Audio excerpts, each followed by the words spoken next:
Continuamos, entonces vamos en las subetapas sensoriomotoras. Habíamos hablado del esquema de los reflejos, cómo ocurre entre el primer mes de vida de los niños, y colocábamos muchos ejemplos asociados a la conducción actual de diferentes personas, y no solamente la conducción, sino la forma en cómo también se mueven. Entonces vamos a hablar un poco de las circulares primarias. Funciona entre el mes número 1 y el mes número 4 en la etapa de los niños. Entonces, aquí le estoy hablando a los amigos docentes, le estoy hablando a los amigos formadores, que siempre vamos a mantener esta necesidad de enseñar, de transmitir el conocimiento y de contarle a otras personas simplemente algunas vivencias que son a partir de nuestra propia vida, o porque hemos leído algunos contextos, o porque hemos visto que han ocurrido situaciones, y en esta bonita labor de salvar vidas a través de la enseñanza podamos formar a esos docentes para que tengamos mejores generaciones en el futuro. Entonces vamos a esta siguiente etapa. Entonces dice repetición de acciones en su propio cuerpo. Repetición de acciones en su propio cuerpo. Okay, por ejemplo, todos hemos visto un niño succionándose los dedos, manipulando, siendo inquieto ahí, ¿sí? Y entonces, en esas acciones de repeticiones, fíjense que hay muchos conductores de bicicleta que deciden de pronto moverse y elevar, ¿sí? Elevar de pronto la bicicleta en una sola rueda. Entonces viene a partir de una experiencia, de generar una sensación, de encontrar una validación de su grupo de amigos, de verse un poco más temerario y más seguro, porque de pronto hay personas de otro género en los cuales pueden encontrar validación y gusto, pueden encontrar aceptación, pero se carece de valoración del riesgo.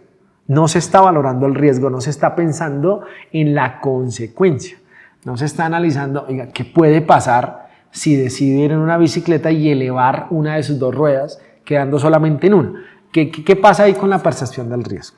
Entonces ahí es donde vienen las reacciones circulares secundarias, suceden entre los 4 y los 8 meses.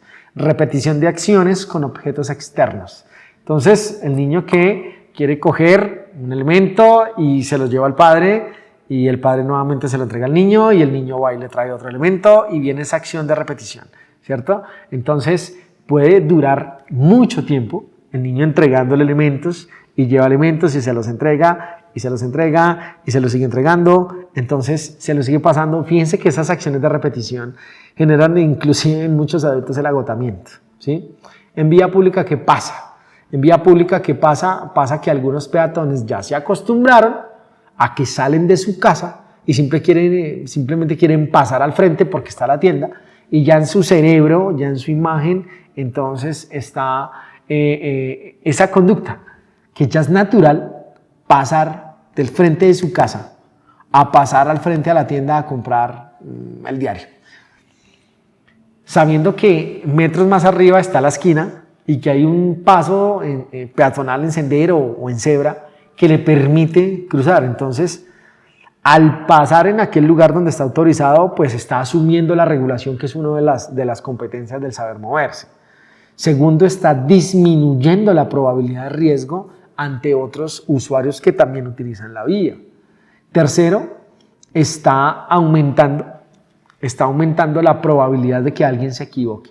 Entonces, fíjate que en el tránsito nosotros lo que hacemos es participar, compartir, unirnos, interactuar entre unos a otros, y hay algunos que tienen una mayor valoración del riesgo que otros. Entonces pudiésemos entrar en una discusión de que la seguridad también es subjetiva, porque para algunos es más seguro moverse en el día y para otros será más seguro moverse en la noche, y es un tema que puede tener diferentes hipótesis. Al final del ejercicio se analiza que la seguridad es muy relativa y es muy circunstancial, que la conducción de vehículos y el panorama de la movilidad es circunstancial, de acuerdo a la fecha, de acuerdo a la hora, de acuerdo al lugar, de acuerdo al factor climático, de acuerdo a la situación emocional en la que esté esa persona. Entonces son unos aspectos muy variables. En las reacciones circulares primarias, que van del primer mes al 4.º mes, entonces se habla de las reacciones en su propio cuerpo. Entonces algunas personas no valoran el riesgo en la movilidad. Algunas personas aumentan la probabilidad del error. Y es la toma del exceder la velocidad. Muchas personas comprenden que la velocidad está normada, está arreglada hasta los 50 kilómetros, pero aún así quieren vivir la experiencia de tener esa vivencia, de sentirse que van a una mayor velocidad. Y lo hacen porque quizá no preparan su viaje y necesitan moverse más rápido, porque quizá necesitan desplazarse de un lugar a otro y esto hace que tengan que tomar la decisión de aumentar las velocidades. Entonces, esa misma exploración de querer ordenar en su sistema nervioso central el colocar el pie derecho sobre el acelerador y aumentar a unos 70, 80, 90 kilómetros por hora, los hace sentir que son mucho más victoriosos. Entonces, algunos paradigmas también sociales indican que algunos hombres que son más aguerridos al riesgo y que tienen más control y que se enfrentan más al riesgo pueden llegar a ser un poco más atractivos que aquellos chicos que de pronto son más cumplidores de la norma, que madrugan, que se peinan bien, que se visten, que se acomodan y que son más cumplidores, no tienen ese espíritu tan atractivo para otras conductas, no tienen tanta valoración y es un tema social. Entonces, el autor nos quiere enseñar eso. Entonces, fíjense cómo Jean Piaget nos ha enseñado y cómo es todo ese desarrollo cognitivo y cómo todo ese desarrollo viene aquí a ponerse en esta parte y es donde entra la coordinación de reacciones secundarias. Oído, la coordinación de reacciones secundarias. Entonces dice que sucede entre el 8º mes y el primer año de vida, entre el 8 y el mes 12, y dice que hay conductas intencionales y comprensión de la permanencia del objeto y, por ejemplo, es buscar un juguete que está escondido. Entonces, ya el niño sabe que al despertar y al caminar por la sala ya se identifica que en aquella caja él tiene los juguetes. Entonces a él le parece natural y le gusta y se siente bien ir a aquella caja y arrastrar su caja y regar los juguetes por todo lado. Pero entonces siente que hay un juguete que no puede tener tan fácil como puede ser otro.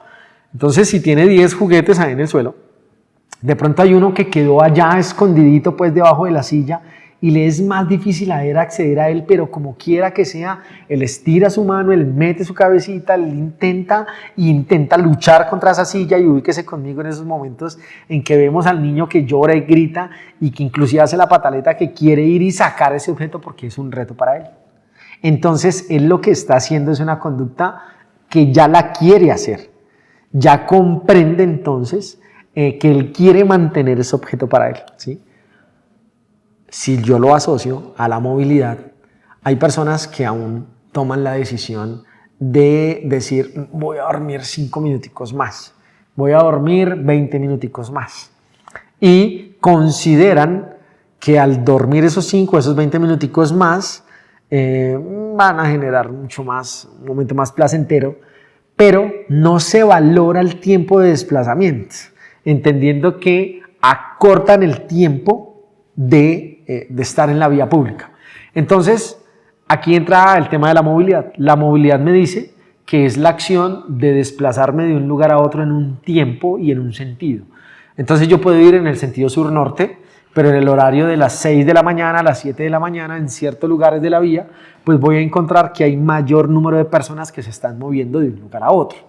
Entonces, es una decisión el salir y decir, oiga, ya no tengo la misma hora para desplazarme de un lugar a otro, sino que tengo 30 minuticos nomás.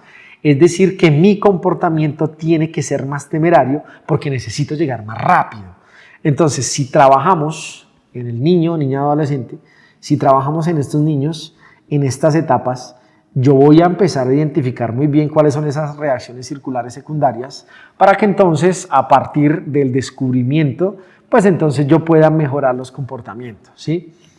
Si nosotros hacemos el ejemplo de pasarle un vehículo a un niño, yo le paso un carrito a un niño, ¿sí? Y que ojalá ese vehículo tenga unas características de ser un carrito de carreras, pues muy seguramente la primera conducta que va a tener el niño es de coger el vehículo, de moverlo rápido y quizás estrellarlo, porque es la primera percepción que él tiene. Entonces, no es que sea un niño violento, sino que quizá ha visto algunos videos, quizá le han mostrado algunas cosas y él va de pronto a comprender que sencillamente un vehículo es para chocarse con otro vehículo. Entonces son acciones naturales y entra aquí la coordinación de reacciones terciarias. Dice así que va entre el mes 12 y el mes 18, entre ese primer año y año y medio. Dice que hay una introducción de variaciones para resolver problemas sensoromotores. Entonces, ojo, ¿qué variaciones encontramos nosotros? Entonces que ya hay saltos, ya se pueden hacer saltos, ya el niño está sentadito, entonces ya genera mayor movimiento, ya caminan, ¿sí? Entonces viene y empieza a enfrentarse que se tropieza contra muchas cosas.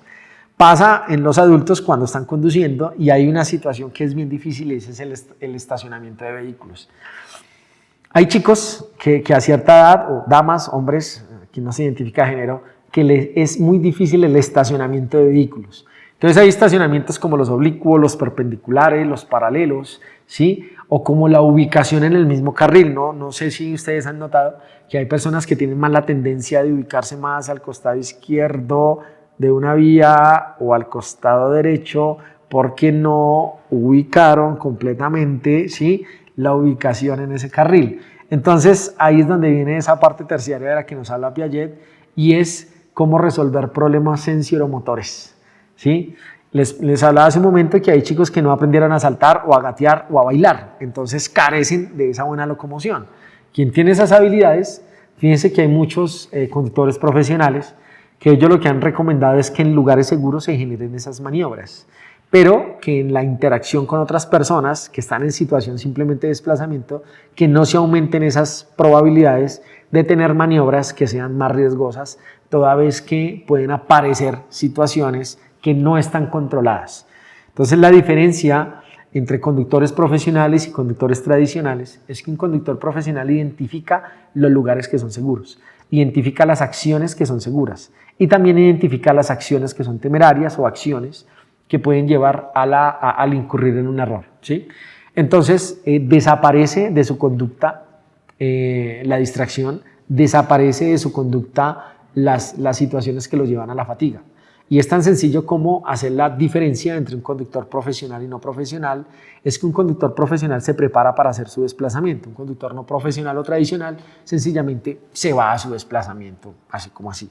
Un conductor profesional prepara su vehículo antes de salir a un desplazamiento, mientras que un conductor tradicional pues le parece normal sencillamente conducir el vehículo de un lugar a otro, ¿sí? Viene entonces ya la representación mental. Estaba entre el año y medio y los 2 años del chico y dice que son desarrollos de imágenes intensas y resolución de problemas mediante símbolos. Una señal de tránsito. Una señal de tránsito es aquel elemento físico que está instalado en una vía y puede estar tanto en lo vertical, inclusive en lo mismo horizontal, y es esa representación gráfica de una ordenanza. Entonces, ojo, pasamos de una competencia ciudadana que es asume la regulación. Sencillamente, si hay un semáforo y si se pone un color rojo, pues nos enseñaron que yo tengo que detenerme, ¿sí? Y esa es la representación, es decir, la definición de una luz roja es detenerme, es entender que 2 metros atrás yo tengo que parar en un semáforo, es entender que es un momento para que otros circulen. En términos general, esa es la ordenanza de un color rojo, esa es la simbología de un color rojo. Entonces, un niño puede empezar a entender eso. Si yo le pongo una barrera donde le digo que no puede pasar, pues ya le estoy marcando un límite. Entonces pasa, por ejemplo, en aquellos hogares donde en esos segundos, terceros pisos hay una escalera, entonces papá o mamá colocan una barrera y siempre le está diciendo por aquí no puedes pasar. Coloca una barrera, genera un control y pues por supuesto el niño físicamente no lo va a poder hacer. Va creciendo y él va a querer seguir explorando. Entonces vienen estos casos donde el niño levanta su piecito, va al otro lado e inclusive se han caído, ¿sí? Hay mamás que sufren porque pierden por un momento de vista a su hijo. Entonces, ¿qué estará haciendo el niño? Porque está en ese momento de exploración y hay unas reacciones circulares terciarias que era lo que nos decía Piaget en ese punto. Entonces hay una variación de problemas a resolver. Hay mayor movimiento, ¿sí? Hay mayor descubrimiento y cuando en los niños no se trabajan esas situaciones, cuando no se controlan o cuando a partir de la enseñanza no se genera una buena apropiación de esa exploración, entonces vamos a ver situaciones como en la conducción de vehículos, personas que deciden pasar por encima de otras personas y ni siquiera piden un permiso.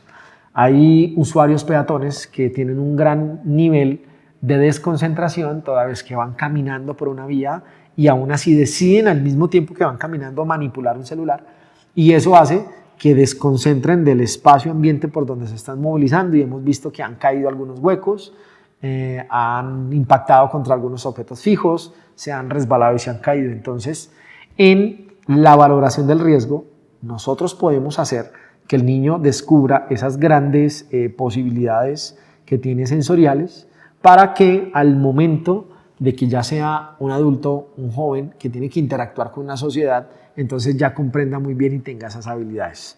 Hay chicos que se les dificultó escribir con una mano y lo intentaron hacer con la otra y lo lograron. Hay personas hoy día que pueden escribir con una mano y con la otra y no tienen ningún problema. Hay personas que al jugar fútbol de pronto pueden patear con una pierna y se les dificulta con la otra, pero hay otras que sí tienen esas habilidades de desarrollar diferentes áreas. Entonces, todo esto viene desde la preparación. Lo mismo podemos hacer en lo que es el uso de la vía. Yo puedo comprender muy bien que para caminar y llegar seguro a aquel otro lugar, pues me toca recorrer unos metros de más y quizá me toque subir un puente peatonal, y entendemos que desde seguridad vial es mucho más seguro encontrar un paso a nivel donde disminuya el tiempo de desplazamiento y donde coloque en un juego muy equitativo el conductor aquel que tan solo tiene que oprimir el pedal del freno y pues que yo puedo caminar, y sería mucho más equitativo a que tenga que haber un peatón que tenga que recorrer 400, 500 metros simplemente para pasar al otro lado. Entonces esto puede venirse asociando con esa dinámica. Ya hay una etapa preoperacional que va desde los 2 años hasta los 7 años y hay unas características principales como es el egocentrismo preoperacional, el juego paralelo y el juego simbólico. ¿Quién no ha aprendido a través del juego? ¿A quién no le gusta jugar? ¿Quién no es feliz de pronto generando una actividad? Hay muchos que les gusta jugar a las cartas, o muchos les gustará jugar de pronto algunas fichas o juegos de memoria o juegos de retos. Entonces fíjense lo bonito que puede ser aprender a través del juego y aprender a través de la didáctica. Entonces, hay algunos niños entre los 2 años y 7 años que ellos aprendieron a jugar, pero no juegan juntos. Entonces, puedo incluir en un salón unos niños y voy a darme cuenta que algunos están como quien dice, unos están en su cuento y otros están en otro cuento, pero todos están generando el desarrollo a través del color, a través de la imagen, a través del sonido, a través de lo sensorial. En las grandes comunidades funciona así.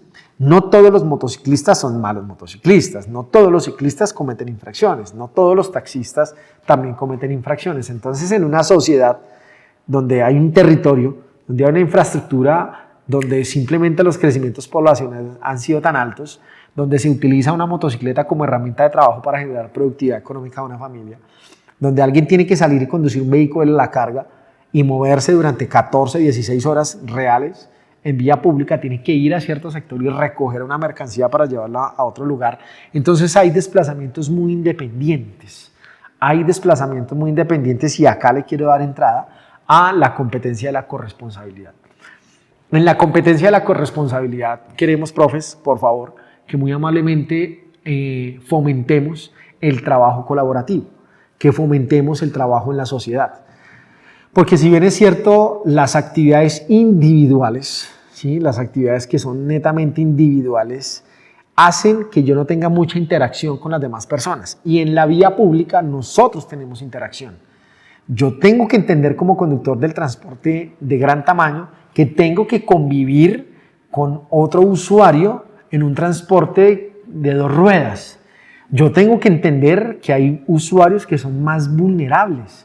Tengo que entender que hay personas que son usuarios inclusive de cristal, teorías como el peatón, usuario de cristal, que con tan solo el tocarlo voy a generar una fragmentación en todo su sistema óseo.